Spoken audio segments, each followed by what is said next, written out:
Hello दोस्तों, मैं गोविंद शर्मा आपका स्वागत करता हूं अपने यूट्यूब चैनल रोशन सा स्टडी पॉइंट में। तो जिसमें जो हम बात करने वाले हैं वो आज बात करने वाले हैं क्लास 12th सोशोलॉजी यानी कि समाजशास्त्र। तो दोस्तों, आपका आज का पेपर हिस्ट्री का बहुत ही बढ़िया गया है। तो अब जो पेपर बचता है वो बचता है आपका समाजशास्त्र सोशोलॉजी का। तो अब उसकी तैयारी के लिए अपनी कमर कस लीजिए। मैं उसी सिलसिले में आपके लिए most important long and short question answers लेकर आ गया हूं। तो जो ये क्वेश्चंस मैंने तैयार किए हैं वो मैंने तैयार किए हैं आपकी एनसीईआरटी बुक से, आपके सपोर्टिंग मटेरियल से, और मेरे पास में एक रेफरेंस बुक है उससे।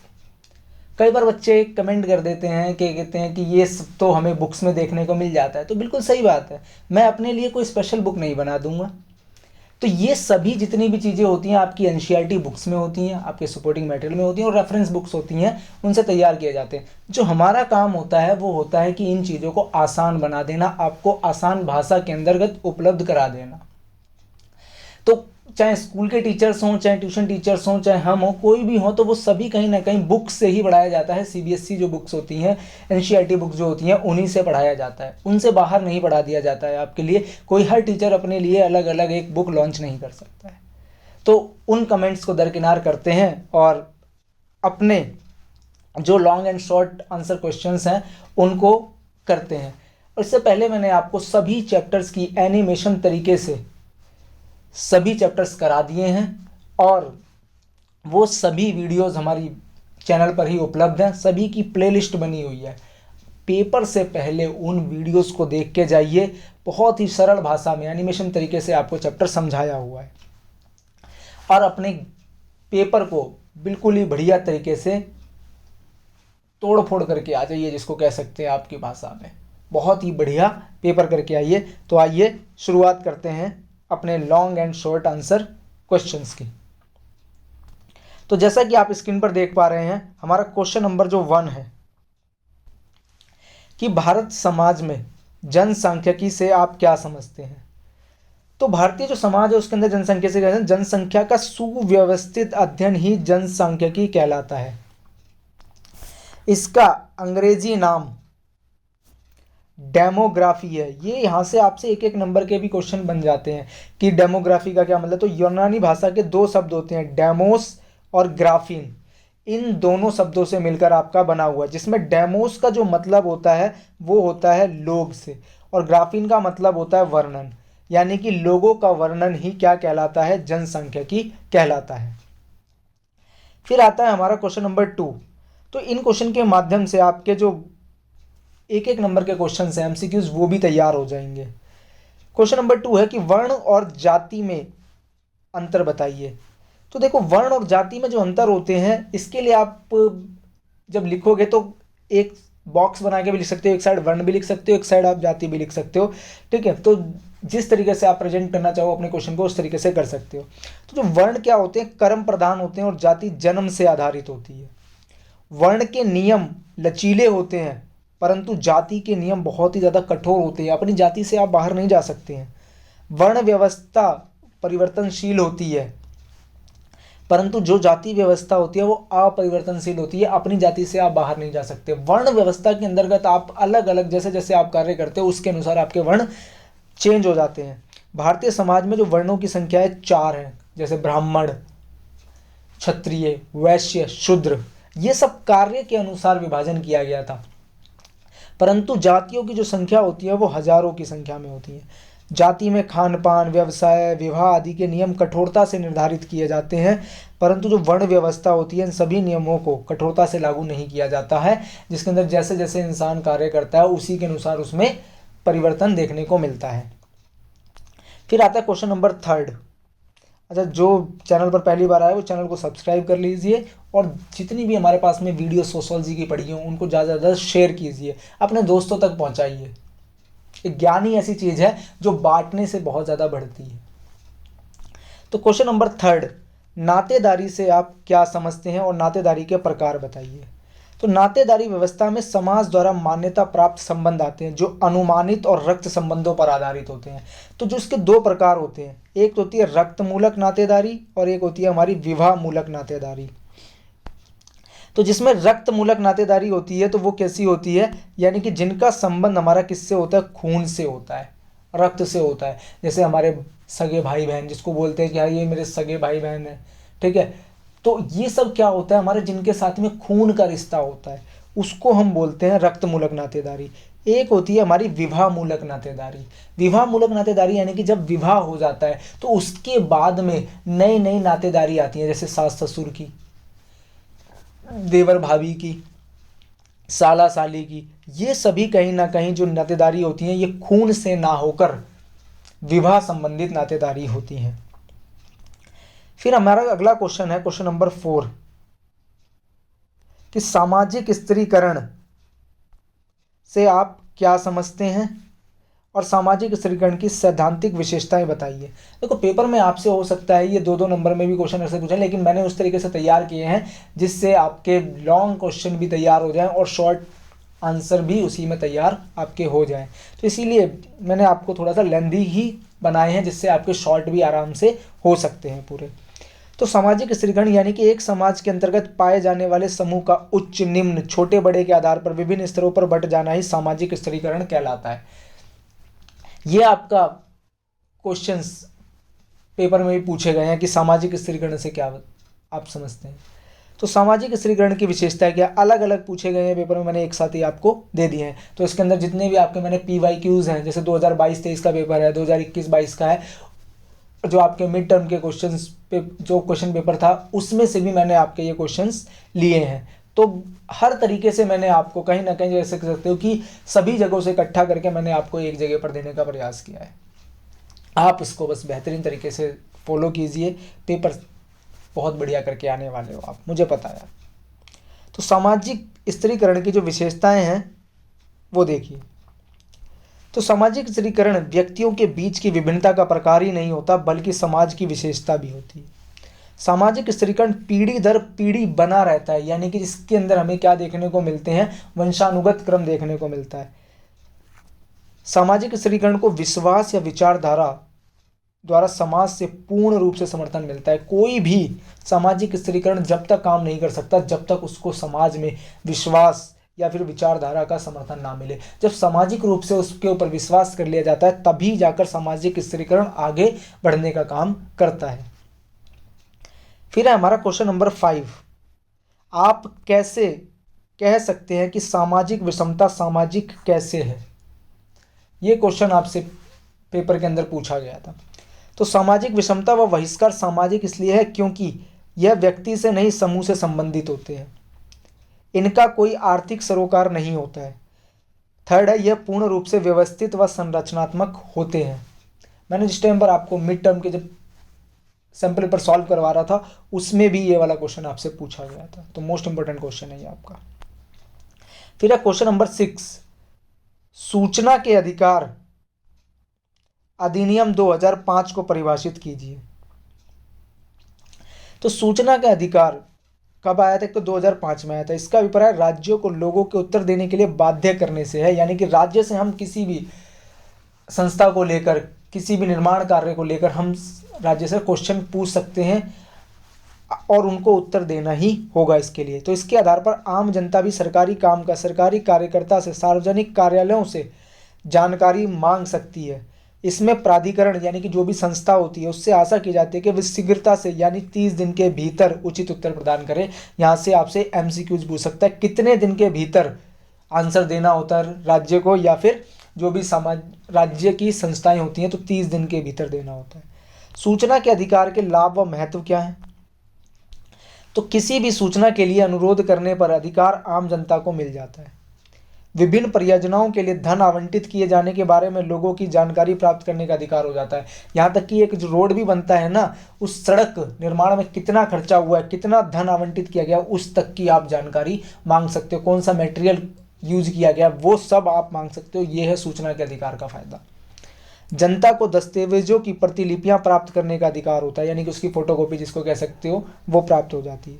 दस्तावेज कार्यों और अभिलेखों का निरीक्षण करने का अधिकार जनता के पास उपलब्ध होता है। जनता को कार्य की सामग्री के प्रमाणित नमूने लेने का अधिकार होता है, सैंपल जो भी होते हैं वो भी मिल सकते हैं। और जो नागरिक की सूचना होती है वो कैसे मिल सकती है, प्रिंट आउट से मिल सकती है, फ्लॉपी डिस्क से मिल सकती है, टैप, वीडियो कैसेट और जो भी अन्य इलेक्ट्रॉनिक माध्यम होते हैं जैसे जीमेल, इन सबसे भी आपको मिल सकती है। इन सभी को कहीं ना कहीं मैंने जब आपको एनिमेशन तरीके से करा था तो मैंने बहुत ही ज़्यादा डिटेल में भी समझाया था आपको। अगला है हमारा क्वेश्चन नंबर 7, सांप्रदायिकता से आप क्या समझते हैं। तो सांप्रदायिकता का अर्थ अगर हम आम भाषा में लें तो धार्मिक पहचान पर आधारित आक्रामक उग्रवाद से लिया जाता है। इसमें क्या होता है कि बहुत ज़्यादा खून खराबा भी देखने को मिलता है। अपने आप में उग्रवाद अपने आप में एक ऐसी व्यक्ति होती है जो अपने ही समूह को वैध या श्रेष्ठ मानती है और अन्य समूह को निम्न मानती है या फिर अवैध मानती है। फिर हमारा क्वेश्चन नंबर 8, जन आंकिकी के प्रकार बताइए। तो जन आंकिकी के मुख्य रूप से 2 प्रकार होते हैं, एक सामाजिक जन आंकिकी और आकारिक जन आंकिकी। सामाजिक जन आंकिकी जिसमें क्या होता है, सामाजिक, आर्थिक व राजनीतिक पक्षों पर विचार किया जाता है। और आकारिक जन आंकिकी में जनसंख्या के आकार का अध्ययन किया जाता है। फिर है क्वेश्चन नंबर हमारा 9, ये भी इंपॉर्टेंट क्वेश्चन है आपका, संविदा खेती से आप क्या समझते हैं। इसको हम क्या कह सकते हैं, कॉन्ट्रैक्ट फार्मिंग भी होती है। तो संविदा कृषि क्या होती है, अग्रिम समझौतों के अंतर्गत प्राय पूर्व निर्धारित कीमतों पर कृषि उत्पाद के उत्पादन और आपूर्ति हेतु किसानों और विपणन फर्मों के बीच एक समझौते को संदर्भित करती है, यानी कि कॉन्ट्रैक्ट हो जाता है। संविदा खेती बहुत ही आम है, खास करके जैसे फूल की खेती, फल, अंगूर, अनार, कपास के क्षेत्र में, जहाँ खेती किसानों को वित्तीय सुरक्षा प्रदान करती है वहीं यह किसानों के लिए अधिकार सुरक्षित भी बन जाती है। कई बार क्या होता है कि कोई कंपनी या फिर कोई व्यक्ति किसानों के साथ अनुबंध करता है कि किसान द्वारा उगाई गई फसल को एक निश्चित समय पर तय दाम पर खरीदेगा। और इसमें क्या होता है, खाद, बीज, सिंचाई व मजदूरी सहित अन्य खर्चे कॉन्ट्रैक्टर के होते हैं। तो जो कॉन्ट्रैक्टर के अनुसार ही क्या करने पड़ती है, किसान खेती करता है। अब इसी वजह से इसमें प्रॉब्लम भी देखने को मिलती है कि जो भी कॉन्ट्रैक्टर होता है उसके अनुसार ही इनको खेती करने पड़ेगी, अपनी तरफ से अपने मन मुताबिक ये खेती नहीं कर सकते हैं, तो कॉन्ट्रैक्टर के अनुसार ही खेती करने पड़ती है। इसी वजह से कई बार क्या हो जाता है, असुरक्षा भी देखने को मिल जाती है। फिर हमारा नेक्स्ट क्वेश्चन यानी कि क्वेश्चन नंबर 10, समुदाय की विवेचना कीजिए। तो समुदाय जो शब्द है वो अंग्रेजी भाषा के कम्युनिटी है उसका हिंदी रूपांतरण है।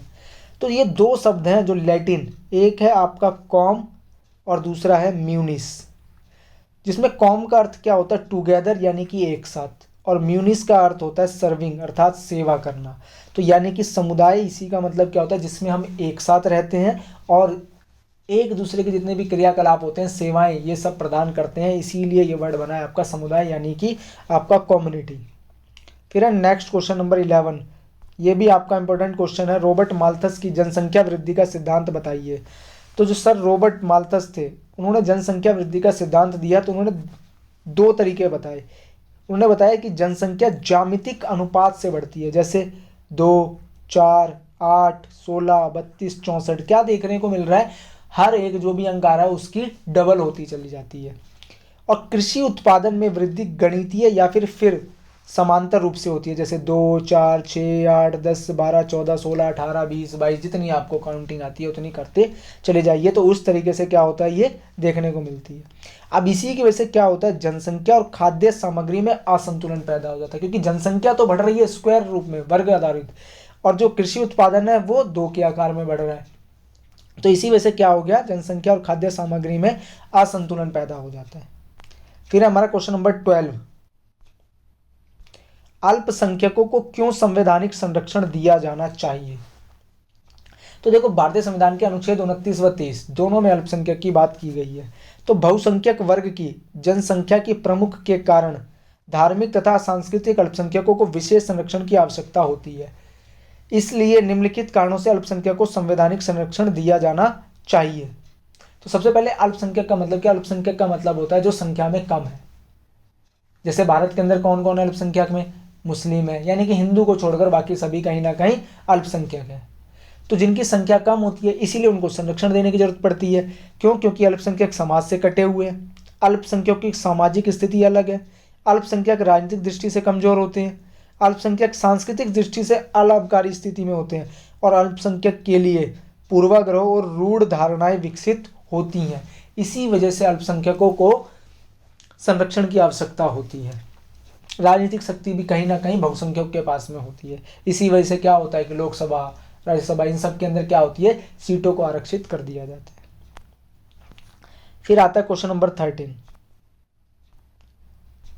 ऐसा क्यों कहा जाता है कि राष्ट्र की व्याख्या करना सरल है पर परिभाषित करना कठिन है? ये भी इंपॉर्टेंट क्वेश्चन है। तो इसके लिए क्या हो सकता है, सबसे पहले हमें समझना होगा राष्ट्र, क्योंकि राष्ट्र क्या होता है, बड़े स्तर का समुदाय होता है जो कि एक ही राजनीतिक व्यवस्था के अंतर्गत स्वेच्छा से रहने का प्रयत्न करता है और नैतिक भावनाओं के शक्तिशाली सूत्रों में बंधा रहता है। इसके अंदर जितने भी मॉरल हमारे इमोशंस होते हैं उसके थ्रू हम बंध कर रहते हैं, वो होता है हमारा नेशन यानी कि राष्ट्र। अब आता है राज्य। राज्य क्या होता है, एक ऐसा क्षेत्रीय समुदाय होता है जो प्रभुत्व संपन्न सरकार द्वारा नियमित होता है और बाहरी नियंत्रण से मुक्त होता है, जिसके अंतर्गत क्या होता है, किसी दूसरे राज्य का या फिर किसी दूसरी बाहरी देश का उसके ऊपर अतिक्रमण देखने को नहीं मिलता है, वो अपने फैसले लेने के लिए स्वतंत्र होता है। फिर आता नया कॉन्सेप्ट है राष्ट्र राज्य। ये एक विशेष प्रकार का राज्य होता है जिसमें आधुनिक जगत की सारी विशेषताएं होती हैं और एक सरकार की निश्चित क्षेत्रफल संप्रभु शक्ति होती है और वहाँ रहने वाले जो लोग होते हैं उसके नागरिक कहलाते हैं, सिटीजन कहलाते हैं। जैसे अमेरिका है, भारत है, ये सभी कहीं ना कहीं राष्ट्र राज्य के अंदर देखने को मिलते हैं। फिर है क्वेश्चन नंबर 14। भारत में जनजातीय जीवन के ऊपर प्रकाश डालिए। तो भारतीय संविधान के अनुसार निर्धनता, शक्तिहीनता व सामाजिक लांछन से पीड़ित सामाजिक समूह हैं जिन्हें जनजाति भी कहा जाता है। आम भाषा में इन्हें वनवासी या आदिवासी भी कहा जाता है। तो वनवासी यानी कि जो वनों में निवास करते हैं। अब इनकी समस्याएं क्या है, तो वही आदिवासी की समस्याएं क्या है। तो आदिवासी जो की समस्याएं हैं वो है, पहला, आदिवासी क्षेत्रों में सघन औद्योगिकरण नीति के कारण उनके आवास की परेशानी देखने को मिल रही है, क्योंकि जो सघन औद्योगिकरण कर रहे हैं तो उनको उनके जगह से विस्थापित कर दिया जाता है, जिसको कह सकते हैं विस्थापन के तहत, जिसके तहत अनेक समस्याओं को सामना करना पड़ा है। आदिवासियों में सजातीय राजनीतिक जागरूकता के दर्शन के चलते इन्हें समस्याओं का सामना करना पड़ रहा है। भारत सरकार ने जो वनों का दोहन कर रहे हैं, खदान कारखाने बना रहे हैं, बांध बनाने के नाम पर इनकी ज़मीनों से इनको बेदखल कर दिया जाता है और इसी वजह से ये क्या कर रहे हैं, पलायन करते चले जा रहे हैं। आदिवासी समाज में प्रगति के नाम पर आंतरिक उपनिवेशवाद का सामना उन्होंने किया है। फिर है नेक्स्ट क्वेश्चन हमारा, क्वेश्चन नंबर 15, कि भारत के सामाजिक स्थिति के अनुसार जाति व्यवस्था को निरूपित कीजिए। तो जाति व्यवस्था को निम्न प्रकार से समझा जा सकता है, ये भी आपका इंपॉर्टेंट क्वेश्चन है, बहुत ही ज़्यादा। तो जाति क्या होती है, जन्म से निर्धारित होती है, ना कि उस मनुष्य की स्थिति से होती है। जाति एक भेदभाव पूर्ण व्यवस्था है, इसके अंदर बहुत ज़्यादा भेदभाव देखने को मिलता है। जाति के आधार पर स्तरीकरण भी देखने को मिलता है कि कौन ऊंचा है कौन नीचा है। जाति के आधार पर शुद्धता व अशुद्धता के आधार पर विभाजित होती है कि ये शुद्ध है ये अशुद्ध है। तो इस तरीके से जाति का विभाजन देखने को मिलता है। जाति व्यवस्था में व्यक्तियों का उनके व्यवसाय के आधार पर वर्गीकरण देखने को मिलता है। वह इसके अलावा इसमें विवाह संबंधी कठोर नियम देखने को मिलते हैं, यानी कि अपने जो भी विवाह होते हैं वो कहीं ना कहीं जाति के अंदर देखने को मिलते हैं। जाति व्यक्ति की सामाजिक स्थिति को निर्धारित करते हैं और जाति व्यक्ति का खान पान रहन सहन के कठोर नियम निर्धारित करती है। फिर बढ़ते हैं हम अपने अपने नेक्स्ट क्वेश्चन की ओर, क्वेश्चन नंबर 16, हकदारी की पूर्ति का अभाव से क्या तात्पर्य है। तो प्रसिद्ध अर्थशास्त्री व समाजशास्त्री जिनका नाम है अमर्त्य सेन एवं अनेक विद्वानों ने दर्शाया कि अकाल अनाज के उत्पादन में गिरावट आने के कारण ही नहीं पड़ते, बल्कि हकदारी की पूर्ति का अभाव या भोजन खरीदने या किसी तरह से प्राप्त करने की लोगों की अक्षमता के कारण भी अकाल पड़ते रहे हैं। यानी कि जब लोगों के अंदर कैपेबिलिटी नहीं होती कि उसको खरीद पाएँ अनाज को, तो उसी को बोलते हैं हकदारी की पूर्ति का अभाव। इसलिए इस समस्या से निपटने के लिए भारत सरकार ने भूख और भुखमरी की समस्या से समाधान के लिए राष्ट्रीय ग्रामीण रोजगारी गारंटी अधिनियम नाम का एक कानून बनाया है, जिसको हम क्या बोलते हैं, NREGA, national rural employment guarantee act कब आया था? 2005 में। इसके तहत ही क्या दे दिया गया, कहीं ना कहीं भुखमरी इन सबसे निजात पाने की समस्या जो थी उससे निजात पाया जाए। फिर है क्वेश्चन नंबर 17, भारत में जनसांख्यिकी लाभांश को परिभाषित कीजिए। तो जब कार्यशील लोगों की संख्या पराश्रित लोगों की संख्या से अधिक हो जाती है तो वहाँ अधिक समृद्धि होती है, अर्थात पराश्रितता तथा अनुपात गिरता रहता है। इसे ही जनसंख्या की लाभांश कहते हैं। जैसे होता क्या है कि जो पराश्रित यानी कि जो दूसरों पर आश्रित होते हैं तो कौन होते हैं? बच्चे और बूढ़े। यानी कि जो एज होती है वो कौन सी होती है? 15 से 64 आयु वर्ग की जनसंख्या जो होती है वो ना कमाने वाली, यानी कि 15 साल से कम और 60 साल या 64 साल से जो ऊपर के होते हैं, जिसमें अंदर बच्चे और वृद्ध को रखा जाता है। तो यानी कि 15 से कम और 64 से अधिक आयु को, इन्हीं को क्या बोलते हैं? पराश्रित। और जनसंख्या लाभांश यानी कि जिनके ऊपर ये आश्रित होते हैं, यानी कि जो 15 साल से ऊपर होते हैं और 64 साल से नीचे के होते हैं, ये लोग कमाने वाले होते हैं, इनके ऊपर ये लोग डिपेंड होते हैं। तो उसी को हम क्या बोलते हैं? जनसंख्या लाभांश कहते हैं। यानी कि जिनके ऊपर ये बालक और जो बूढ़े होते हैं ये लोग डिपेंड रहते हैं, उसको बोलते हैं जनसंख्या लाभांश, जिसको कह सकते हैं। फिर क्वेश्चन नंबर 18, सत्तावादी राज्य की विशेषताएं एवं परिणाम बताइए। तो सत्तावादी राज्य वह राज्य होता है जिसमें लोगों की आवाज़ नहीं सुनी जाती, जिनके पास शक्ति होती है और ये किसी के प्रति उत्तरदायी नहीं होते हैं। सत्तावादी राज्य अक्सर भाषा के स्वतंत्रता, प्रेस की स्वतंत्रता, सत्ता के दुरुपयोग से संरक्षण का अधिकार, कानून की अपेक्षित प्रक्रियाओं का अधिकार जैसी अनेक प्रकार की नागरिक स्वतंत्रताओं को अक्सर सीमित या समाप्त कर देते हैं। अब आता है सत्तावादी राज्य के परिणाम क्या हैं। तो सत्तावादी शासन के अंतर्गत मौलिक अधिकारों का हरण कर लिया जाता है, या फिर कह सकते हो मौलिक अधिकारों को छीन लिया जाता है, हनन कर लिया जाता है। सत्ताधारी शासन के अंतर्गत भागीदारी की जो लहर होती है वो हमें ज़्यादा देखने को मिलती है, क्योंकि इसके अंदर सभी कानूनों को, सभी जो अधिकार होते हैं उसको छीन लिया जाता है। तो लोगों के अंदर क्या होगी, कहीं ना कहीं जो भागीदारी होती है वो ज़्यादा देखने को मिलेगी। तो वो चाहते हैं कहीं ना कहीं हमें ज़्यादा से ज़्यादा राइट्स मिले। सत्तावादी शासन के अंतर्गत सामाजिक आंदोलन की शुरुआत देखने को मिलती है, जैसे महिला आंदोलन, किसान आंदोलन, मजदूर आंदोलन, पर्यावरण सुरक्षा आंदोलन, मानव अधिकार आंदोलन, कृषक आंदोलन। इसके अलावा और भी हमें आंदोलन देखने को मिलते हैं। फिर है क्वेश्चन नंबर 19, स्त्रियों के अधिकारों व उनकी स्थिति के लिए चलाए गए सुधार आंदोलन का वर्णन कीजिए। मोस्ट इंपॉर्टेंट क्वेश्चन है। मैं इसके अंतर्गत आपके 2 से 4 टॉपिक महिलाओं से रिलेटेड आपके डिस्कस करने वाला हूं और इनमें से कोई ना कोई एक क्वेश्चन आपसे जरूर पूछ लिया जाता है। तो शुरुआत से ही स्त्री पुरुष के अंतर्गत भेदभाव देखने को मिलता है, पर वास्तव में स्त्री पुरुष में जो असमानता है वह सामाजिक है, ना कि प्राकृतिक रूप से कोई असमानता देखने को नहीं मिलती। जो स्त्रियां होती हैं वह पुरुषों की तुलना में क्या होती हैं? कम है, परंतु यह पूर्णतः सत्य नहीं है। हमारे पास ऐसे भी समझ रहे हैं, या फिर कह सकते हो हमारे पास में ऐसे भी उदाहरण रहे हैं जहां परिवारों में महिलाओं की सत्ता देखने को मिलती है, जैसे केरल के अंतर्गत नायर परिवार और मेघालय में खासी जनजाति। यहाँ से आपसे MCQs यानी कि 1 नंबर में भी पूछा जा सकता है कि कौन सी जनजाति में महिलाओं की जो भागीदारी होती है वो ज़्यादा देखने को मिलती है। तो खासी जनजाति मेघालय के और केरल की नायर परिवार। फिर हम इसी में टॉपिक है महिलाओं के उत्थान के लिए कई समाजशास्त्र सुधारकों ने निम्नलिखित कदम उठाए, जैसे राजा राम मोहन रॉय ने सती प्रथा व बाल विवाह का विरोध किया और लॉर्ड विलियम बेंटिक द्वारा 1829 में सती प्रथा को समाप्त करवा दिया। स्वामी दयानंद सरस्वती ने महिलाओं की शिक्षा के लिए अथक प्रयास किए। महादेव गोविंद रानाडे ने विधवा विवाह पुनर्विवाह पर बहुत ज़्यादा जोर दिया। यहाँ से एक नंबर के भी पूछ सकते हैं आपसे। समाज सुधारक ज्योतिबा फूले ने जातीय व लैंगिक अत्याचारों के विरोध में आंदोलन किया और सर सैयद अहमद खान ने इस्लाम में सामाजिक सुधारों के लिए महिलाओं के लिए स्कूल व कॉलेज खोले। फिर आता है हमारा इसी में टॉपिक है महिलाओं के लिए सरकार द्वारा उठाए गए कदम क्या हैं। यहाँ से आपसे अलग से भी पूछ सकते हैं कि महिलाओं के लिए सरकार द्वारा उठाए गए कदम को बताइए। 2 नंबर में 1931 में कराची में भारतीय राष्ट्रीय कांग्रेस द्वारा एक अध्यादेश जारी करके स्त्रियों को बराबरी का हक देने पर बल दिया गया। इसके अंतर्गत महिलाओं को सार्वजनिक रोजगार, शक्ति या सम्मान के संबंध में निर्योग्य नहीं ठहराया जा सकता था। ये था 1931 का कराची में INC का।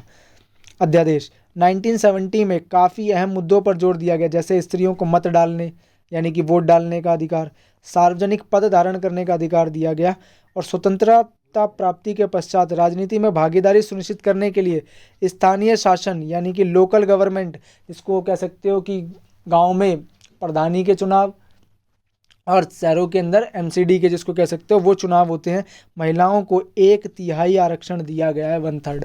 फिलहाल लोकसभा में भी 1/3 आरक्षण देने की बात कह दी गई है। फिर है महिलाओं द्वारा लिखी गई पुस्तकें, जैसे ताराबाई शिंदे ने स्त्री पुरुष तुलना नामक पुस्तक लिखी गई। इसके अंतर्गत गलत तरीके से पुरुषों को ऊंचा दर्जा देने की बात कही गई थी।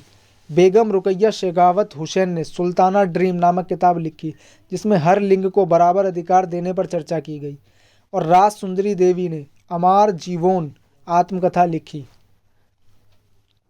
तो ये थे महिलाओं द्वारा खुद के लिए प्रकाश, सरकार द्वारा प्रयास और समाज सुधारकों द्वारा महिलाओं के लिए जो प्रयास किए गए, वो हमने देखे। अब आता है हमारा क्वेश्चन नंबर 20। पश्चिमीकरण की परिभाषा देते हुए इसकी विशेषताओं की विवेचना कीजिए। तो ये सामाजिक सांस्कृतिक परिवर्तन की प्रक्रिया है जो पश्चिमी देशों के संस्कृति के संपर्क के परिणाम स्वरूप होते हैं। यह प्रक्रिया पश्चिमी संस्कृति के तत्वों को अपनाने तथा पश्चिमी जीवन के अनुरूप सामाजिक, नैतिक और आर्थिक व्यवहारों में परिवर्तन को इंगित करता है। तो डॉक्टर श्रीनिवास ने पश्चिमीकरण का अर्थ स्पष्ट करते हुए लिखा कि मैं पश्चिमीकरण शब्द का प्रयोग भारतीय समाज व संस्कृति में होने वाले उन परिवर्तनों के लिए किया है जो 150 वर्षों से अधिक समय के अंग्रेजी राज्य के परिणाम स्वरूप उत्पन्न हुए, और यह शब्द प्रौद्योगिकी, संस्थाओं, वैचारिक और मूल्यों आदि विभिन्न स्तरों पर होने वाली परिवर्तनों का समावेश है। ये आपसे डायरेक्ट लाइन यहाँ से उठाकर भी पूछ सकता है कि किसने कही थी ये, तो डॉक्टर श्रीनिवास ने कही थी। पश्चिमीकरण की प्रमुख विशेषताएं क्या हैं, जिसको कह सकते हो वेस्टर्नाइजेशन की। तो पश्चिमीकरण की जो प्रक्रिया में सभी भौतिक और अभौतिक संस्कृति के परिवर्तनों का समावेश देखने को मिलता है। पश्चिमीकरण के द्वारा हम किसी भी समाज में पश्चिम के संपर्क से होने वाले परिवर्तनों को वस्तुगत दृष्टि से विश्लेषण कर सकते हैं। और पश्चिमीकरण नैतिक रूप से एक तटस्थ अवधारणा होती है, क्योंकि पश्चिमीकरण की प्रक्रिया भारतीय समाज की चेतना व अचेतन प्रक्रिया से जुड़ी होती है। तो भारत के अंदर जो कहीं ना कहीं चेतना व अचेतन प्रक्रिया से कहीं ना कहीं हमें देखने को मिलती है पश्चिमीकरण। आज हम भी कहीं ना कहीं पश्चिमीकरण को अपनाए जा रहे हैं। जितना भी हमारे को खान पान देखने को मिल रहा है या फिर पहनावा है, ये सब कहीं ना कहीं पश्चिमीकरण ही धीरे धीरे देखने को मिल रहा है। अर्थव्यवस्था में कहीं ना कहीं पश्चिमीकरण ये सब देखने को मिल रहा है। इसका प्रभाव भारतीय मानसिकता के चेतन व अचेतन दोनों पहलुओं पर पड़ता है। अतः पश्चिमीकरण एक जटिल एवं बहुआयामी प्रक्रिया है। तो दोस्तों, अगर आपको वीडियो अच्छी लग रही है तो वीडियो को ज़्यादा से ज़्यादा शेयर कीजिए, चैनल को सब्सक्राइब कीजिए और लाइक बटन ज़रूर दबाइए।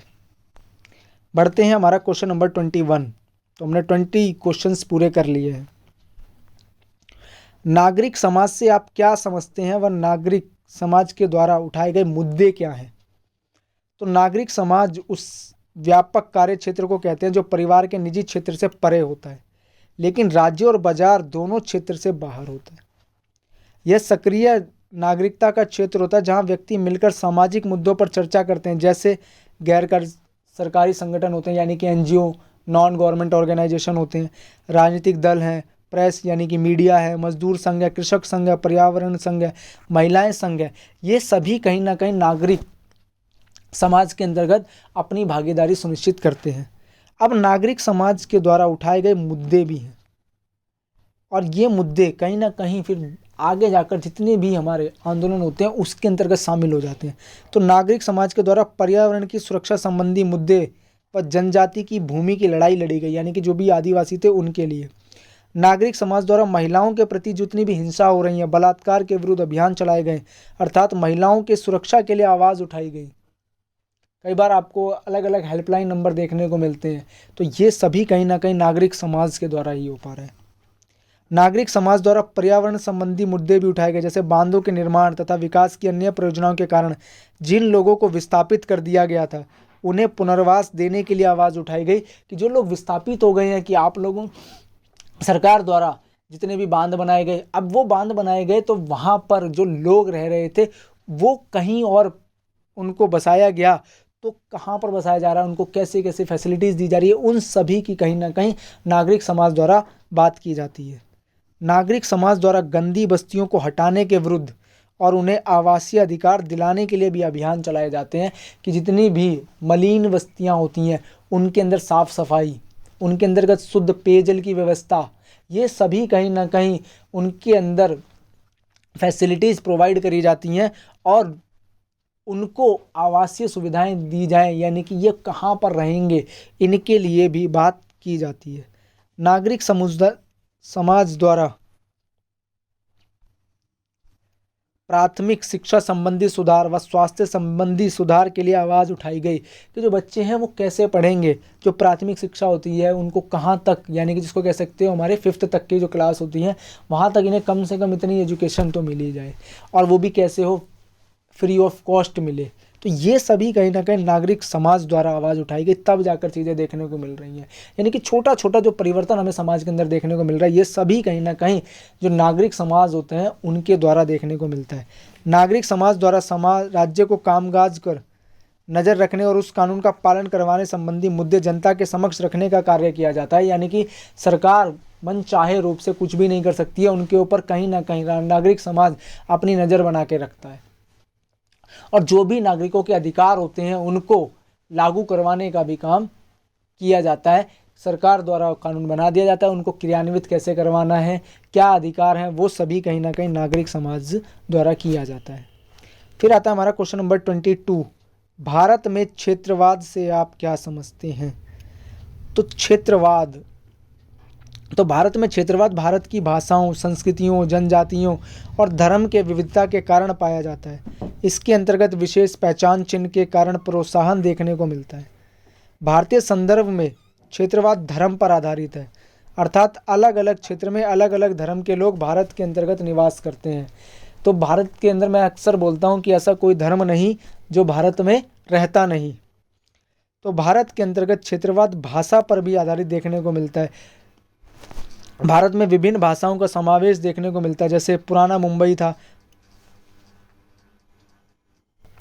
जो पुराना मुंबई था राज्य में मराठी, गुजराती, कन्नड़ और कोंकणी भाषा बोलने वाले लोगों का बहुभाषी राज्य था। लेकिन आज देखने को मिल रहा है मराठी के लिए देखो अलग राज्य है, महाराष्ट्र है, गुजराती बोलने वालों के लिए अलग राज्य गुजरात है, कन्नड़ बोलने के लिए अलग राज्य है, यानी कि जिसको कह सकते हो हमारा कर्नाटक है, कोंकणी बोलने के लिए अलग राज्य गोवा है। तो इस तरीके से क्या हो गया है, ये अलग अलग भाषा बोलने के वाले लोग बहुभाषी राज्य बनते चले गए। तो यानी कि सभी भाषाओं के आधार पर उसे अलग अलग राज्यों का निर्माण कर दिया गया। ऐसे ही हमारा मद्रास राज्य तमिल, तेलुगु, कन्नड़, मलयालम बोलने वाले लोगों से बना था, जिसके अंतर्गत विभिन्न भाषाओं को बोलने वाले लोगों द्वारा अलग राज्य की बात कही गई। भारतीय क्षेत्रवाद जनजातीय पहचान पर भी आधारित था। इसी के आधार पर सन 2000 में मध्य प्रदेश से छत्तीसगढ़ को, बिहार से झारखंड व उत्तर प्रदेश से उत्तराखंड को अलग किया गया सन 2000 में, और 2014 में आंध्र प्रदेश से तेलंगाना अलग किया गया। फिर हमारा क्वेश्चन नंबर 23, सामाजिक आंदोलन की परिभाषा देते हुए सामाजिक आंदोलन के प्रकार बताइए। तो सामाजिक आंदोलन यानी कि जिसके अंतर्गत समाज का योगदान बहुत ज़्यादा देखने को मिलता है। तो सामाजिक आंदोलन एक प्रकार का सामूहिक क्रिया है। सामाजिक आंदोलन व्यक्तियों या संगठनों के विशाल अनौपचारिक समूह होते हैं, जिनका जो ध्येय होता है यानी कि जो मोटिव होता है वो किसी विशिष्ट सामाजिक मुद्दे पर केंद्रित होता है। कोई भी एक स्पेशल यानी कि जो मुद्दा होता है, सामाजिक मुद्दा होता है, उस पर केंद्रित कर देते हैं और उसके लिए कहीं ना कहीं जन जन तक आवाज़ उठाई जाती है। दूसरे शब्दों में ये कई सामाजिक परिवर्तन करना चाहते हैं, उसका विरोध करते हैं या किसी सामाजिक परिवर्तन को समाप्त कर पूर्व स्थिति में लाना चाहते हैं। तो सामाजिक आंदोलन के जो प्रकार हैं वो हमें 3 प्रकार देखने को मिलते हैं। नंबर 1, प्रतिदानात्मक आंदोलन। प्रतिदानात्मक आंदोलन यानी कि यह आंदोलन व्यक्तियों की चेतना तथा गतिविधियों में परिवर्तन लाते हैं। जैसे केरल के इजावा समुदाय के लोगों ने श्री नारायण गुरु के नेतृत्व में सामाजिक प्रथाओं को बदलने का कार्य किया। तो जो इजावा समुदाय के लोग थे, श्री नारायण गुरु के नेतृत्व में किया, और श्री नारायण गुरु ने एक नारा दिया था, एक जाति एक धर्म एक भगवान का नारा दिया था। ठीक है, तो ये नारा बहुत ही ज़्यादा फेमस हुआ था नारायण गुरु का। फिर आता है हमारा सेकंड, सुधारवादी आंदोलन, यानी कि ये एक प्रकार का सामाजिक आंदोलन है जिसका जो लक्ष्य होता है, मोटिव होता है, वो समाज के किसी क्षेत्र को अपेक्षाकृत धीरे धीरे परिवर्तित करके उसे बेहतर बनाना होता है। ये एकदम से परिवर्तन नहीं चाहता, सुधारवादी, और सुधार हमेशा धीरे धीरे ही होता है। तो जैसे इसमें ब्रह्म समाज, आर्य समाज, प्रार्थना समाज, सत्यशोधक समाज, एजावा आंदोलन, दलित आंदोलन, ये सभी कहीं ना कहीं प्रमुख आंदोलन देखने को मिलते हैं। जैसे 1960 के दशक भाषा के आधार पर राज्यों का पुनर्गठन किया गया, एकदम से नहीं हुआ, सब कुछ धीरे धीरे धीरे धीरे प्रक्रिया चलती रही। 2014 में हमें देखने को मिला आंध्र प्रदेश से तेलंगाना अलग हुआ, अभी 2019 में जम्मू कश्मीर और लद्दाख दोनों अलग अलग बनाए गए। ऐसे ही महाराष्ट्र विदर्भ मांग कर रहे हैं, उत्तर प्रदेश से पश्चिमी उत्तर प्रदेश अलग राज्य की मांग कर रहे हैं। तो ये सभी कैसे हो पा रहे हैं? तो 1960 के दशक से लेकर और अब तक हमें ये देखने को मिल रहे हैं। तो यानी कि सुधारवादी आंदोलन है। इसके अंदर का सूचना का अधिकार 2005 इसी का कहीं ना कहीं परिणाम देखने को मिलता है। फिर है हमारा थर्ड, क्रांतिकारी आंदोलन। क्रांतिकारी आंदोलन यानी कि जिसमें क्या होते हैं, एक क्रांति को अंजाम देने के लिए समर्पित होता है, एक विशिष्ट प्रकार का सामाजिक आंदोलन होता है जो राज्य या उसके कुछ खंड पर नियंत्रण के लिए विशेष प्रतिस्पर्धी दावे को आगे बढ़ा रहा है। इसमें समाज में आमूल परिवर्तन करना और राज सत्ता का अधिकार करना होता है। इसमें कहीं ना कहीं तुरंत परिवर्तन देखने को मिलता है और ये लोग क्रांति के माध्यम से समाज के अंदर का परिवर्तन देखने को मिलता है। जैसे रूस के अंतर्गत रूसी क्रांति कब हुई थी? 1917 में, जिसको बोल्शेविक क्रांति कहते हैं। भारत के अंतर्गत 1857 का विद्रोह, 1857 की क्रांति जिसको कह सकते हैं, वो देखने को मिली। यानी कि इनसे अंतर्गत क्या होता है, कहीं ना कहीं पूरा का जो राज सत्ता होती है उस पर नियंत्रण कर दिया जाता है। कहीं ना कहीं जो राज सत्ता होती है उसके अंतर्गत चेंज करने की बात करें, जैसे फ्रांस के अंदर किए गए, तो फ्रांसीसी क्रांति देखने को मिली। ठीक है, फिर आता है हमारा क्वेश्चन नंबर 24।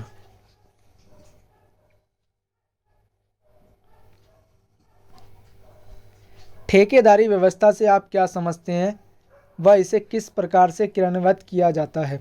तो एक निर्माण स्थल की दिन प्रतिदिन की निगरानी के लिए उससे संबंधित जितनी भी चीज़ों की ज़रूरत होती है, उस कार्य को पूरा कराने की जिम्मेदारी एक ठेकेदार की होती है, कॉन्ट्रैक्टर की होती है। कि जैसे क्या होता है, कोई भी घर बन रहा है, चाहे कोई भी निर्माण कार्य हो रहा हो, वहाँ पर ठेकेदार होता है और वो ठेकेदार क्या करता है, अलग अलग जगहों से अपने गांव में जाकर मजदूरों को लेकर आता है। अब मजदूर ऐसे तो आएंगे नहीं, अलग अलग क्या होता है, उनको अग्रिम राशि देने पड़ती है। अब अग्रिम राशि दी गई तो वो मजदूर काम करने के लिए आए और उसी जो डेली की उनकी मजदूरी होती है उससे उनके जितनी अग्रिम राशि होती है उसको कटौती कर ली जाती है और तब जाकर उन्हें क्या होता है, इस तरीके से काम मिल जाता है और ठेकेदार अपना जितना भी उसको कॉन्ट्रैक्ट मिला होता है उसकी पूर्ति करवा लेता है। लेकिन जो ये मजदूरों के साथ में जो अनुबंध होता है वो अस्थायी होता है, स्थायी नहीं होता। उनका कभी मन कर रहा है तो वो कभी भी किसी काम को छोड़कर जा सकते हैं और किसी भी काम को ढूंढ सकते हैं। तो इस तरीके से क्या होता है कि ठेकेदारी व्यवस्था आपकी काम करती है। इसके अंतर्गत जितना भी परिवहन की लागत होती है, यानी कि जो भी वेतन अग्रिम वेतन दिया जाता है, वो सब कुछ इसके अंतर्गत एड ऑन होता है। इससे मजदूरों को फ़ायदा क्या होता है, उनको पहले से ही अग्रिम राशि मिल जाती है, अग्रिम वेतन मिल जाता है और काम के जो घंटे होते हैं वो सुनिश्चित हो जाते हैं, काम की जिम्मेदारी उनके पास में सुनिश्चित हो जाती है। फिर हमारा क्वेश्चन नंबर 25, संगठित क्षेत्र व असंगठित क्षेत्र में अंतर बताइए। तो संगठित क्षेत्र व असंगठित क्षेत्र में अंतर बताइए। तो संगठित क्षेत्र को औपचारिक क्षेत्र भी कहा जाता है। इसमें 10 या 10 से अधिक लोग पूरे वर्ष कार्यरत रहते हैं, जबकि अनौपचारिक क्षेत्र को असंगठित क्षेत्र, आज नहीं है ये, असंगठित क्षेत्र कहा जाता है। इसमें कामगारों की संख्या निश्चित नहीं होती है, इसको कट कर लेना, ये असंगठित है।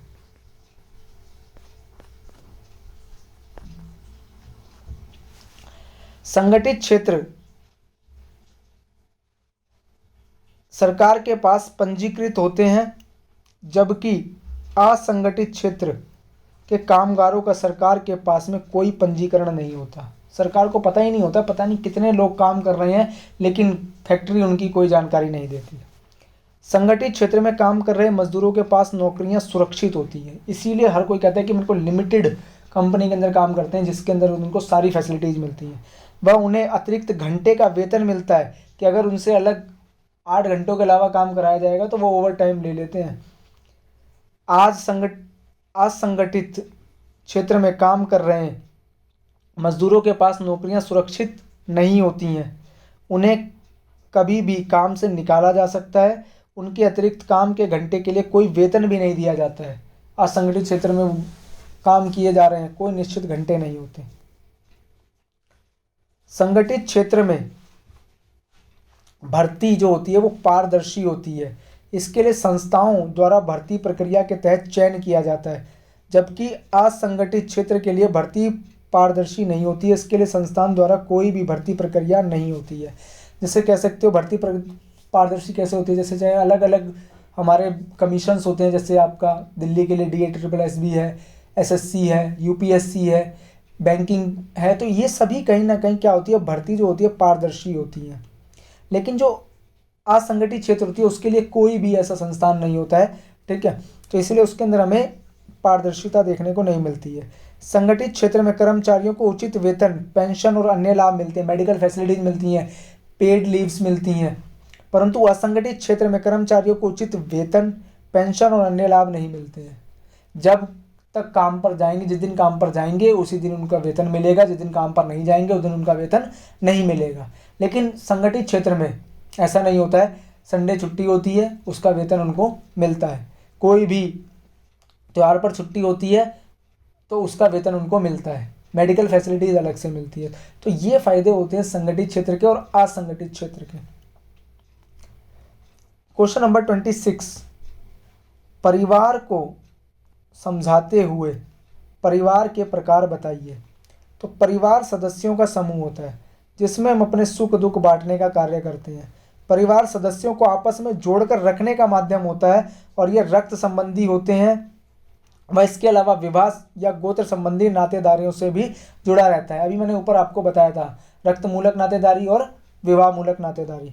तो परिवार के जो प्रकार होते हैं वो मुख्य रूप से 2 प्रकार देखने को मिलते हैं, एक एकल परिवार और संयुक्त परिवार। एकल परिवार जिसमें क्या होता है, माता पिता, बच्चे और दादा दादी जिसको कह सकते हैं। संयुक्त परिवार में माता पिता, बच्चे, दादा दादी तो हैं, चाचा चाची, मामा मामी, मौसा मौसी, यानी कि कहीं ना कहीं एक बड़ा परिवार देखने को मिलता है, उसको बोलते हैं हम संयुक्त परिवार, जॉइंट फैमिली। तो आप बता देना, अपने आसपास में देख लेना कि कौन एकल परिवार में रह रहा है और कौन संयुक्त परिवार में रह रहा है। दोनों के अपने अपने फायदे हैं, दोनों के अपने अपने नुकसान हैं। वंश के आधार पर परिवार, तो वंश के आधार पर परिवार जो होते हैं वो 2 होते हैं, पितृवंशीय परिवार और मातृवंशीय परिवार। पितृवंशीय परिवार में क्या होता है, वंश और संपत्ति पर जो राइट होता है, अधिकार होता है, वो किसका होता है, पिता के बाद पुत्र का होता है।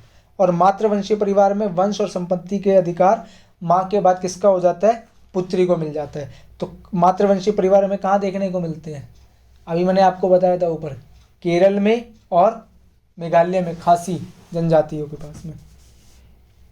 फिर है निवास स्थान के आधार पर परिवार, तो पितृस्थानीय परिवार, मातृस्थानीय परिवार।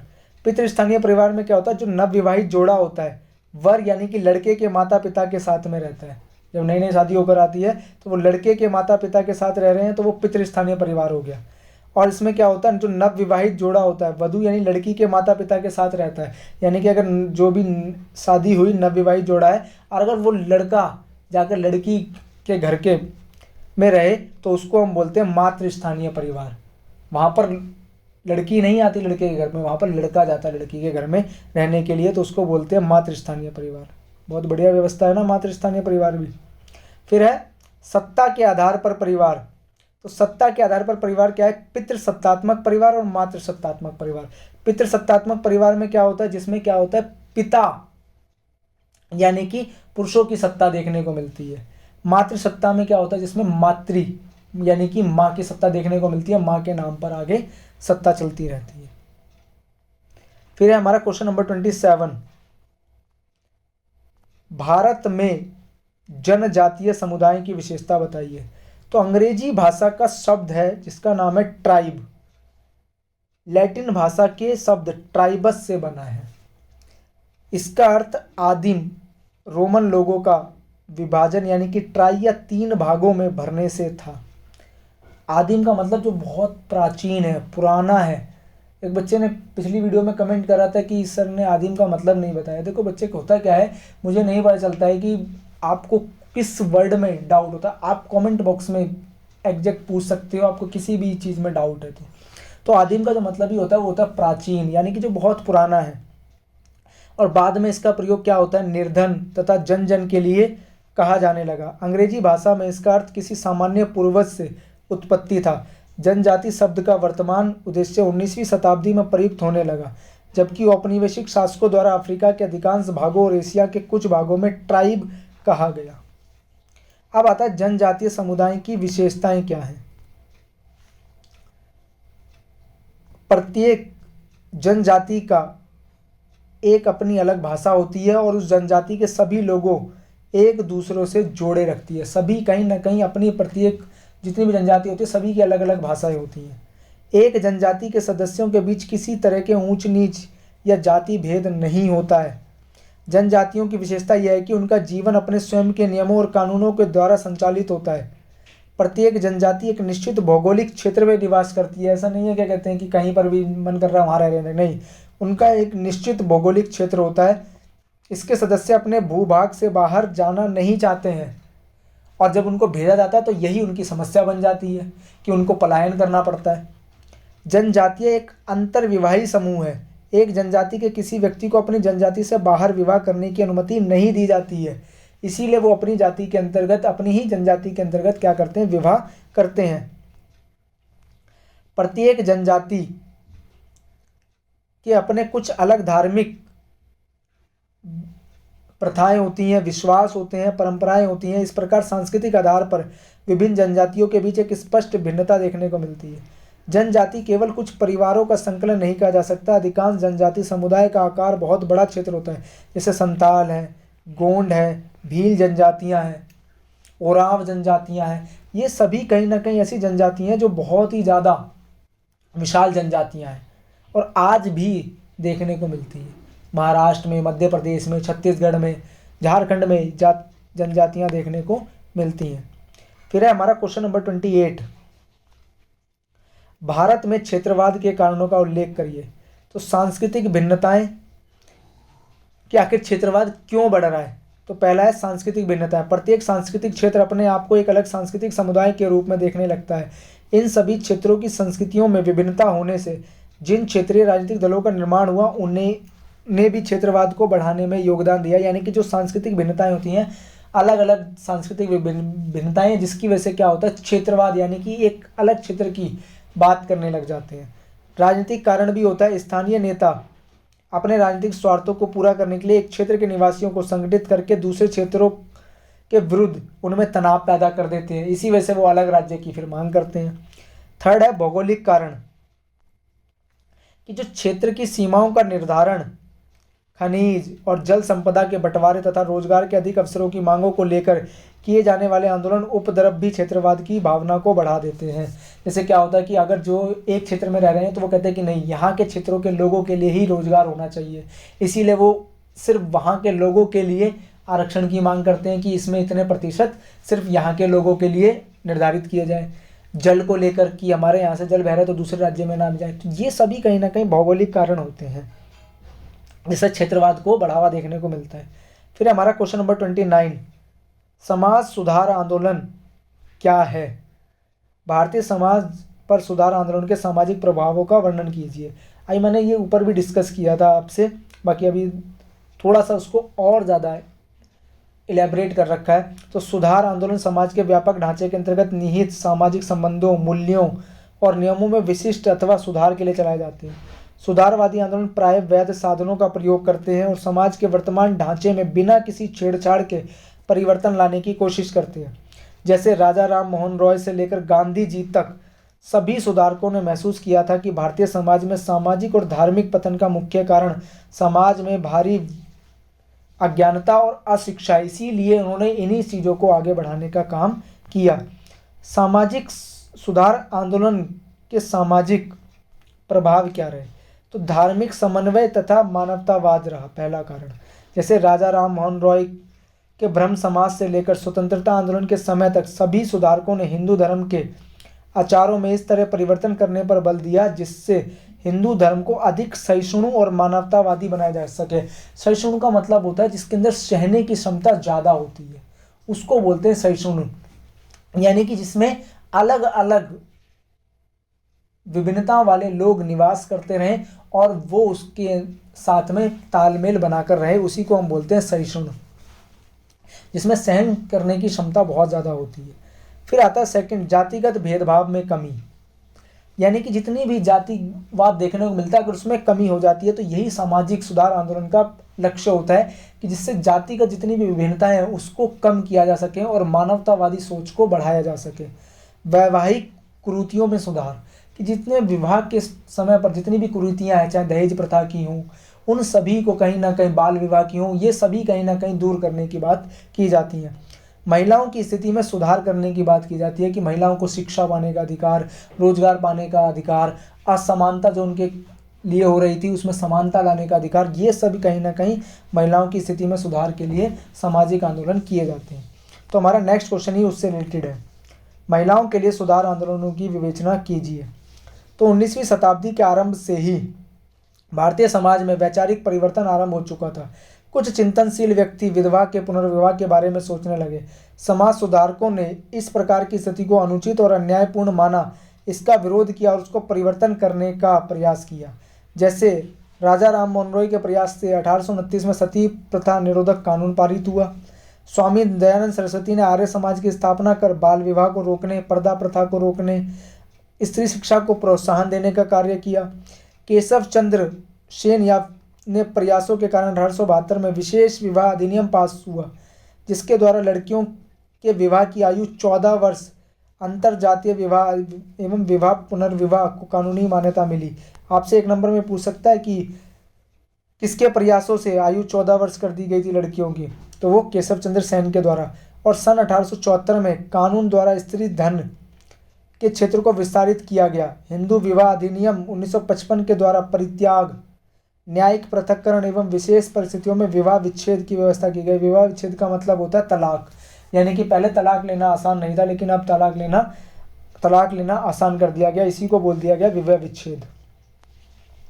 हिंदू उत्तराधिकार अधिनियम 1856 के द्वारा पिता की संपत्ति में पुत्र के समान पुत्री को भी संपत्ति का अधिकार दे दिया गया। तो जितनी भी महिलाएं हैं वो अपने पिता के जो संपत्ति है उसमें अधिकार रखती हैं। ठीक है। महात्मा गांधी जी ने भी स्त्रियों की शिक्षा के लिए आवाज़ उठाई और MG रानाडे, महादेव गोविंद रानाडे द्वारा लिखित ग्रंथ text of the Hindu law on the lawfulness of the remarriage of widows एवं वैदिक अथॉरिटीज फॉर विडो मैरिज में विधवा विवाह के लिए शास्त्रीय स्वीकृति का विशद विमोचन किया गया। और सर सैयद अहमद खान ने इस्लाम के अंतर्गत जितनी भी विवेचना की थी, स्वतंत्र अन्वेषण की वैधता का उल्लेख किया और जितनी भी आधुनिक विज्ञान और स्थापित प्रकृति थे उसके प्रति समानता जाहिर की इस्लाम के अंदर। फिर आता है हमारा क्वेश्चन नंबर 31, अन्य पिछड़ा वर्ग के बारे में लेख लिखिए। तो अन्य पिछड़ा वर्ग जिसको क्या कहते हैं हम, OBC। अन्य पिछड़ा वर्ग का तात्पर्य आर्थिक रूप से पिछड़े हुए लोगों से नहीं बल्कि उन जातियों से है जो जाति व्यवस्था में निम्न स्थान पर होते हुए भी अनुसूचित जातियां नहीं थी, जो सामाजिक, आर्थिक और शैक्षणिक रूप से पिछड़ी हुई थी। इसलिए बोलते हैं अन्य पिछड़ा वर्ग, यानी कि जो ना ज़्यादा निम्न है और ना इतनी ज़्यादा उच्च थी, इसीलिए उनको अन्य पिछड़ा वर्ग में रखा गया। अवशिष्ट श्रेणी अथवा बची हुई श्रेणी भी कहा जाता है। तो अन्य पिछड़ा वर्ग की समस्याएं क्या है? आर्थिक पिछड़ेपन की समस्या, शिक्षा के क्षेत्र में पिछड़ेपन की समस्या, शोषण एवं अत्याचार की समस्या। तो ये कहीं ना कहीं इनके साथ में अत्याचार देखने को मिल रहा था। तो इसी में क्या आता है कि अन्य पिछड़ा वर्ग के लिए जो बात करी गई थी वो करी थी मंडल आयोग ने, यानी कि जो BP मंडल थे, विंदेश्वरी प्रसाद मंडल, उन्होंने इनके लिए सिफारिश पेश की। तो मंडल आयोग की मुख्य सिफारिश में अन्य पिछड़ा वर्ग यानी कि ओबीसी के लिए सरकारी नौकरियों में 27% आरक्षण शामिल कर लिया गया और शिक्षा संस्थानों में भी आरक्षण की बात की गई। जो योग्यता के आधार पर योग्य नहीं थे, साथ ही सार्वजनिक सेवा में सभी स्तरों पर पदोन्नति यानी कि प्रमोशन की बात के लिए भी आरक्षण शामिल कर दिया गया। इसमें अनुसूचित जाति यानी कि एससी, अनुसूचित जनजाति एसटी के समान ओबीसी के लिए आयु में भी छूट का प्रस्ताव रखा गया। तो ये थी कहीं ना कहीं मंडल आयोग की सुझाव और सिफारिशें। फिर हमारा क्वेश्चन नंबर 32, औपनिवेशिक काल में भूमि सुधारों के परिणामों की चर्चा कीजिए।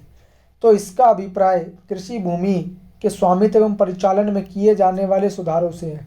काश्तकारी सुधारों के अतिरिक्त भू जोतों की सीमा निर्धारण, चकबंदी, सहकारी खेती, भूमिहीन के मध्य भूमि का वितरण, मिट्टी के गुणों को सुधारने का काम आदि कार्यक्रम भी भूमि सुधार के आवश्यक अंग हैं, जिन्हें अपनाने से कृषि उत्पादकता एवं सामाजिक न्याय के हमारे दोनों लक्ष्य प्राप्त हो जाते हैं।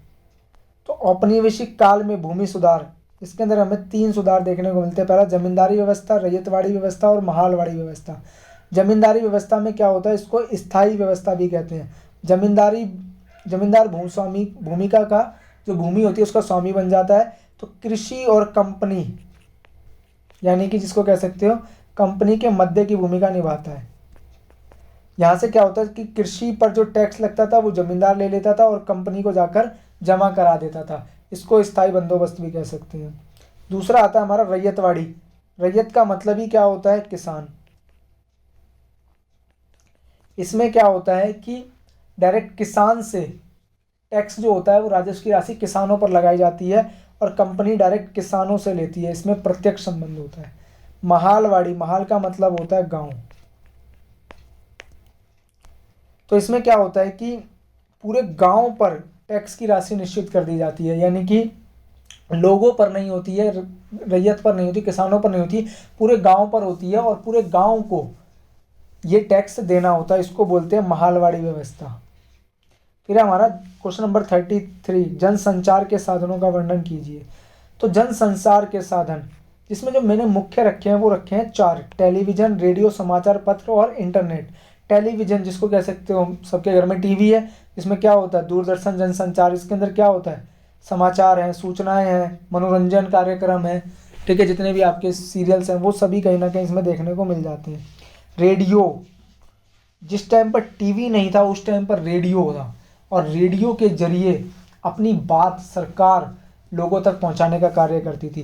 तो जनसंचार का एक महत्वपूर्ण साधन था।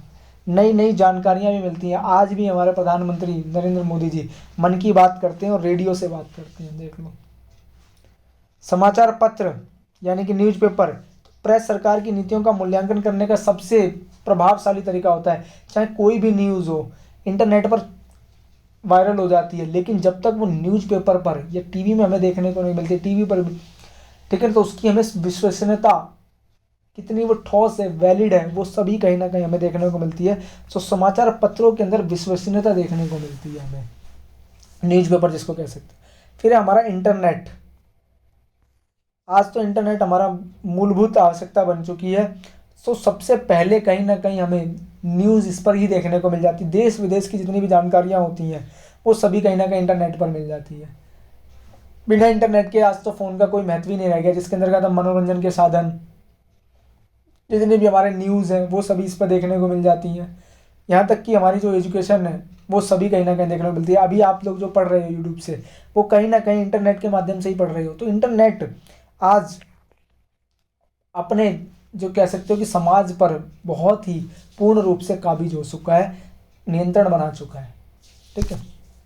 फिर आता है हमारा नेक्स्ट क्वेश्चन, धर्म सापेक्षीकरण का क्या अर्थ है। इंपॉर्टेंट क्वेश्चन है ये भी आपका, क्योंकि धर्म निरपेक्षीकरण पूछा जाता है, धर्म सापेक्षीकरण भी पूछा जाता है। तो इसका अर्थ क्या होता है, पहले जिन वस्तुओं को धार्मिक दृष्टि से देखा जाता था, अब उनके स्थान पर अब तार्किक, बौद्धिक और लौकिक दृष्टिकोण को महत्व दिया जाने लगा। अर्थात धार्मिक दृष्टिकोण के स्थान पर गैर धार्मिक विश्वासों और क्रियाओं ने स्थान ले लिया। इसे ही धर्म सापेक्षीकरण कहते हैं। यानी कि अगर मैं आपको मोटे तौर पर समझा दूं आसान भाषा में, तो यही है कि जो पहले धार्मिक दृष्टि होती थी, धार्मिक क्रियाकलाप होते थे, अब उनके स्थान पर क्या हो गया, लोग बौद्धिक तार्किक तरीकों से सोचने लग गए हैं। तो अब गैर धार्मिक जितनी भी क्रियाएं होती हैं वो भी इसके अंदर शामिल कर ली गई हैं। फिर हमारा क्वेश्चन नंबर 35, ग्रामीण नगरीय विभाजन के प्रमुख आधारों की विवेचना कीजिए। तो जो प्रोफेसर AR देसाई हैं, उन्होंने अनेक ऐसे आधारों का उल्लेख किया जिसकी सहायता से ग्रामीण एवं नगरीय समुदाय के बीच अंतर को समझा जा सकता है। दोनों समुदायों की विशेषताओं को संक्षेप में निम्नलिखित रूप से प्रस्तुत किया जा सकता है। नंबर 1, व्यवसाय। गांव में जो व्यक्ति अधिकतर कृषि व्यवसाय पर आश्रित होते हैं, लेकिन नगरीय समुदाय में व्यवसायों में भिन्नता होती है। नगरों में एक ही परिवार के सदस्य अलग अलग कार्य करते हैं, कि कोई डॉक्टर है, कोई इंजीनियर है, कोई टीचर है, ठीक है, तो अलग अलग देखने को मिलते हैं। सेकंड है हमारा प्रकृति के साथ संबंध। जो ग्रामीण लोग होते हैं उनका प्रकृति के साथ में प्रत्यक्ष संबंध देखने को मिलता है, और अपने जो व्यवसाय होते हैं वो भी कहीं ना कहीं प्राकृतिक साधनों पर ही उनके निर्भर होते हैं, आश्रित होते हैं, जैसे खेती करना। नगरे में प्रकृति से पृथक्करण पाया जाता है, कृत्रिम वातावरण की प्रधानता पाई जाती है, यानी कि आर्टिफिशियल वातावरण प्रदान किया जाता है। जैसे मैं एग्जांपल देता हूँ कि गांव के अंदर लोग घास पर चलते हैं, ओरिजिनल घास पर, और शहरों में कृत्रिम घासों पर चलते हैं, मैट आ गई हैं। थर्ड है सामुदायिक आकार। गांव में सदस्यों की संख्या सीमित होती है, लघुता के कारण संबंध प्रत्यक्ष तथा व्यक्तिगत होते हैं, लेकिन नगर का आकार बड़ा होता है, सभी सदस्यों में प्रत्यक्ष संबंध नहीं होता। यहाँ तक कि हमें इतने ज़्यादा कार्यों में व्यस्त रहते हैं कि हमें पता ही नहीं होता कई बार कि हमारे पड़ोस में कौन रह रहा है। जितने भी आपके पॉज एरिया हैं, यानी कि फ्लैट एरियाज हैं, उनमें पता ही नहीं होता हमारे पड़ोसी कौन है। तो वैसे नगर का जो आकार होता है वो बड़ा होता है, कि एक एक घर के अंदर एक एक बहुत सारी बिल्डिंग्स बनी हुई हैं, उसके अंदर बहुत सारे लोग रह रहे हैं, लेकिन उन्हें अपने पड़ोसी का पता नहीं होता। तो इसी वजह से ये सामुदायिक जो आकार होता है उसके अंदर प्रत्यक्ष संबंध देखने को नहीं मिलता है। फोर्थ है जनसंख्या घनत्व। तो गांव में जो जनसंख्या कम होती है, विशेष खेतों के कारण जनसंख्या का घनत्व भी बहुत कम पाया जाता है, लेकिन नगर में जनसंख्या का घनत्व अधिक पाया जाता है।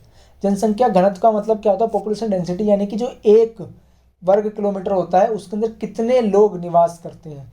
तो शहरों के अंतर्गत बहुत ज़्यादा देखने को मिलता है। जैसे आपके देखते हो कई बार 25-25 गज के मकान होते हैं और वो 4-4, 5-5 मंजिल बना दिए जाते हैं, यानी कि जिसमें शहरों के अंदर तो मैंने देखा 14-14 गज में भी लोग रह रहे हैं। तो यानी कि इसमें क्या होता है कि जनसंख्या घनत्व शहरों के अंदर बहुत ज़्यादा देखने को मिलता है। बहुमंजिला इमारतें होती हैं, उसके अंदर बहुत सारे लोग रहते हैं, उसको बोलते हैं जनसंख्या घनत्व, यानी कि शहरों के अंतर्गत ज़्यादा होता है। सबसे ज़्यादा जनसंख्या घनत्व वैसे बताऊं राज्यों में बिहार का है, और यूनियन टेरिटरी में दिल्ली का है। तो हम जहाँ रह रहे हैं दिल्ली में जनसंख्या घनत्व सबसे ज़्यादा है यूनियन टेरिटरी में। फिफ्थ है सामाजिक स्त्रीकरण। गाँव में आयु तथा लिंग के आधार पर विभिन्नीकरण बहुत ही कम होता है, इसमें जातिगत स्त्रीकरण की प्रधानता होती है। नगर में विभिन्नीकरण अधिक पाया जाता है, इसमें स्त्रीकरण का आधार केवल जाति ना होकर वर्ग भी होता है नगर के अंतर्गत।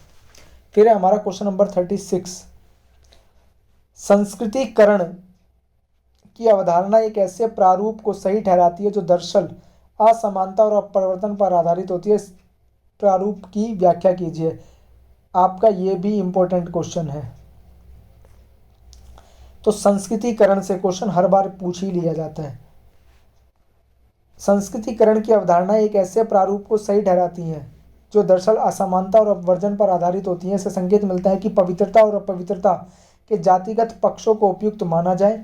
इसलिए यह लगती है कि उच्च जाति द्वारा निम्न जाति के प्रति भेदभाव एक प्रकार का विशेष अधिकार है। कैसे? क्योंकि इससे पता चलता है कि कैसे भेदभाव उत्पन्न करने वाले विचार जीवन का अहम हिस्सा बन गए हैं, और समानता वाले समाज की आकांक्षाओं की बजाय वर्जित समाज एवं भेदभाव को अपने अपने तरीके से अर्थ देकर बहिष्कृत पदों को विस्थापित या फिर स्थापित कर दिया गया है। थर्ड है कि संस्कृतिकरण के कारण स्वीकृति मिलने से लड़कियों और महिलाओं को असमानता की सीधे में सबसे ज़्यादा नीचे धकेल दिया जाता है, यानी कि जो असमानता की जो सीढ़ी होती है उसमें सबसे नीचे धकेल दिया जाता है महिलाओं को। संस्कृतिकरण में अपने से नीचे वालों को भेदभाव की नज़र से देखा जाता है। इसमें समाज में गहराई तक लोकतंत्र विरोधी सोच का पता चलता है, क्योंकि इसमें असमानता ज़्यादा देखने को मिलती है। दलित संस्कृति दलित समाज के मूलभूत पक्षों को भी पिछड़ापन मान लिया जाता है। उदाहरण के लिए निम्न जाति के लोगों द्वारा किए गए श्रम को भी निम्न एवं श्रमदायक माना जाता है, यानी कि जो निम्न जाति के लोग होते हैं वो जो भी कार्य कर रहे हैं उनको भी निम्न मान लिया जाता है। तो कहीं ना कहीं संस्कृतिकरण असमानता पर आधारित होती है, इसीलिए विसंस्कृतिकरण की बात करी गई थी, जिसके अंतर्गत असमानता ना होकर समानता पर बल दिया जाता है। ये भी आपका मोस्ट इंपोर्टेंट क्वेश्चन है। भारत में हरित क्रांति के बारे में बताते हुए उसके लाभ और हानियां बताइए। तो भारत के अंतर्गत हरित क्रांति की शुरुआत 1960 के दशक से मानी जाती है। जिस समय भारत के अंदर अकाल भुखमरी जैसी स्थिति देखी गई थी, उसी इन अकाल भुखमरी से निजात पाने के लिए भारत में हरित क्रांति की शुरुआत की गई थी। और किसने शुरुआत करी थी भारत के अंतर्गत? तो ये करी थी MS स्वामीनाथन ने। हरित क्रांति के लाभ क्या रहे? तो इसके अंतर्गत HYV सीड्स यानी कि हाई यील्डिंग वैरायटी बीजों का प्रयोग किया गया, जिससे उत्पादन में वृद्धि देखने को मिली। इससे देश अन्न उत्पादन में आत्मनिर्भर हो गया। अकाल भुखमरी इन सबसे कहीं ना कहीं निजात मिल गई। पर्याप्त सुरक्षित भंडार एकत्रित हो गया। प्राकृतिक विपदाएं आने की स्थितियों में समान आसानी से कई बार प्रयोग किया जाने लगा। इसमें किसान की जीवन जो पद्धति थी, आर्थिक स्तर को बदल दिया। कृषि को उद्योग का रूप दे दिया गया और अनेक क्षेत्रों को विकास के लिए आधार प्राप्त हो गया। तो यानी कि इससे हमने जितनी भी अकाल हो रहा था, भुखमरी थी, उससे निजात पा ली। लेकिन हरित क्रांति से कुछ हमें हानियां भी देखने को मिली। क्या हानियां देखने को मिली? हरित क्रांति से केवल कुछ ही राज्यों को फायदा हुआ, जैसे हरियाणा, पंजाब, पश्चिमी उत्तर प्रदेश। संपूर्ण भारत पर इसका समान रूप से लाभ देखने को नहीं मिला। हरित क्रांति से किसानों की उर्वरकता पर निर्भरता बढ़ गई। पहले वो खाद पर निर्भर थे, अब लेकिन कीटनाशकों, उर्वरक, इन सब चीज़ों पर निर्भर हो गए। अधिक जल आवश्यकता के कारण जो प्राकृतिक जल संपदा थी उसका दोहन हो गया और कृत्रिम जो तरीके थे उस पर कहीं ना कहीं डिपेंड हो गए। कीटनाशकों पर निर्भरता बढ़ गई। उर्वरकों, कीटनाशकों का अधिक उपयोग से मानव पशु के स्वास्थ्य को सीधा प्रभावित हुआ, यानी कि कहीं ना कहीं इससे हानि देखने को बहुत ज़्यादा देखने को मिली। फिर है हमारा क्वेश्चन नंबर 38, सामाजिक बहिष्कार से आप क्या समझते हैं? तो सामाजिक बहिष्कार यानी कि ये एक ऐसे तौर तरीके होते हैं जिसमें व्यक्ति, समूह, संस्थान को समाज से बाहर कर दिया जाता है। इन्हें सभी के साथ में घुलने मिलने से रोक दिया जाता है। यानी कि बहिष्कार का मतलब ही होता है अलग थलग कर देना। फिर हमारा लास्ट क्वेश्चन है, अस्पृश्यता के आयाम बताइए। अस्पृश्यता के 3 आयाम है, अपवर्जन या बहिष्कार। बहिष्कार यानी कि जिसके अंदर क्या कर दिया गया कि एक समाज से बाहर कर दिया गया, जिसके अंतर्गत पीने के जितने भी साधन होते हैं यानी कि पेयजल, उनसे बाहर कर दिया गया। अपवित्रता की चीज़ें शामिल कर दी गई। अनादर एवं अधीनता यानी कि जिसमें एक समाज द्वारा दूसरे समाज के लोगों को अनादर की दृष्टि से देखा जाता है, अपने अधीन रखा जाता है। शोषण, उनका बहुत ही ज़्यादा शोषण किया जाता है, यानी कि ऐसे तरीके से कार्य कराए जाते हैं और उसके लिए उनको कोई उचित वेतन ही नहीं मिलता। तो ये चीज़ें कहीं ना कहीं शामिल की जाती है। तो ये थे हमारे long and short question answer. तो इस तरीके से मैंने आपको ये सभी पूरे कराए हैं। बहुत मेहनत लगती है इन चीज़ों को बनाने के लिए। तो जो आपका जो काम है वो इसको शेयर कीजिए, ज़्यादा से ज़्यादा वीडियो को शेयर कीजिए, चैनल को सब्सक्राइब कीजिए और वीडियो को लाइक कीजिए। तो बहुत बहुत धन्यवाद। इस तरीके से मुझे आप बढ़ाइए और आपके पेपर के लिए बहुत ही ज़्यादा महत्वपूर्ण ये क्वेश्चंस थे। मिलते हैं आपके लिए कुछ और बेहतर सोशियोलॉजी के लिए बनाते हैं। आज के लिए इतना ही, धन्यवाद।